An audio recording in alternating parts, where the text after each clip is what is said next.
Sinubukan mo na bang matulog sa gilid ng kama niya? Dahil yung toddler mo, sinakop na 90% ng kama niya. Ikaw ang nagbabayad ng monthly amortization ng bahay, pero pagdating ng madaling araw, parang nakikisama ka lang sa maliit na espasyo sa gilid ng kama na binigay ng toddler mo sa.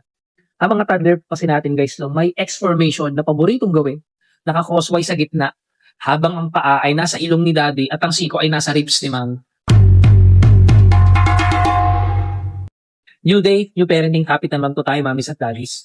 Welcome nga po pala guys sa day 8 ng serye natin. Nak, anyari. Kahapon guys, no, ayoko na tayo sa palusot ng baby sa pagkain. Pero ngayon naman po, pag-uusapan naman po natin ang night shift routine nating mga magulang.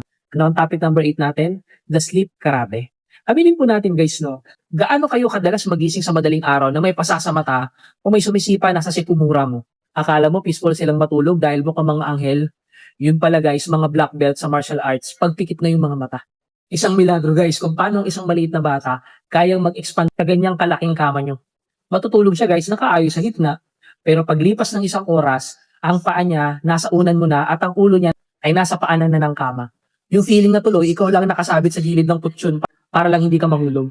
Habang siya naman, sarap na sarap sa pag-stretch. Gigising ka na lang na pagod at masakit ang katawan mo, na parang galing sa isang wrestling match sa loob ng ring. Mapapaisip ka na lang talaga, no?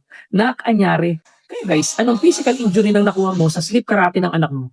Sipa ba sa mukha mo o sito sa tadyang mo? Grabe guys ang ginagawa ng anak natin sa gabi, no? Pero teka lang po, hindi lang katawan nilang mabilis, pati ang putak nila. Laging on sa maling oras. Bukas guys, sa day 192, pag-uusapan naman po natin ang The 3 AM philosophy.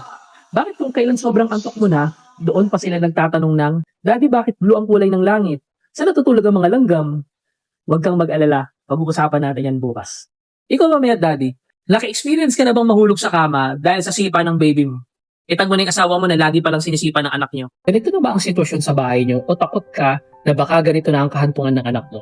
Gadget na naging magulang na anak mo, batang lutang at walang gana sa buhay, dating honor student o nag-aaral lang maayos pero ngayon parang ayaw na mag-aaral. Anak na matalino nga, pero marupok o nakakaramdam ng lungkot na hindi niya ma-explain.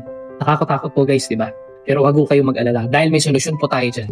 Sa darating po guys na March 7, Saturday 7pm, magsama-sama po tayo sa pinakaabang webinar na may title na Puro Gadget Maghapon, Ano Palakihin ang Anak na Gusto ng Instant Results Palagi, Hindi Madaling Madrin at Madepress.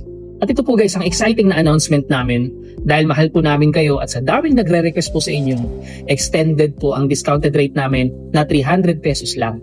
Opo guys, 300 pesos na lang po mula sa original price na 500 pesos. Pagkain lang po yan guys sa fast food, pero ang kapalit naman po ang peace of mind at ang lifetime protection para sa mental health ng anak mo. By the way po guys, limited slots lang po ito at mabilis maubos kaya huwag ka na mag-isip-isip pa.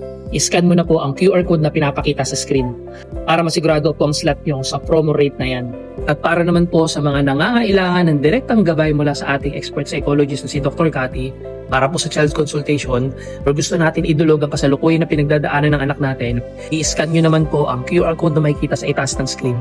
Agapat po natin ang problema ng anak natin habang maaga pa. Huwag nating hintayin na lumala o maging huli na ang lahat. Para naman po sa mga adult o individual consultation, not necessarily magulang po i-scan nyo naman po ang QR code sa baba ng screen. Tandaan po natin guys to, hindi magliliwanag ang bahay at magagampanan ng trabaho natin sa bahay kung tayo mismo drain at wasak na rin. Alagaan din po natin ang sarili natin guys. Again po no, dyan po sa QR code na nasa baba, individual consultation po siya para sa mga adult. Kahit single ka pa, basta adult na nangangailangan ng tulong. Kaya ano pang hinahantay natin? Ang pagdalo nyo po dito ay isang investment para sa masayang pamilya natin bukas. I-scan nyo na po ang QR codes o click ang link sa description at comments. Kita-kits po tayo sa March 7 at sabay-sabay natin protektahan ang sarili natin at ang mga anak natin.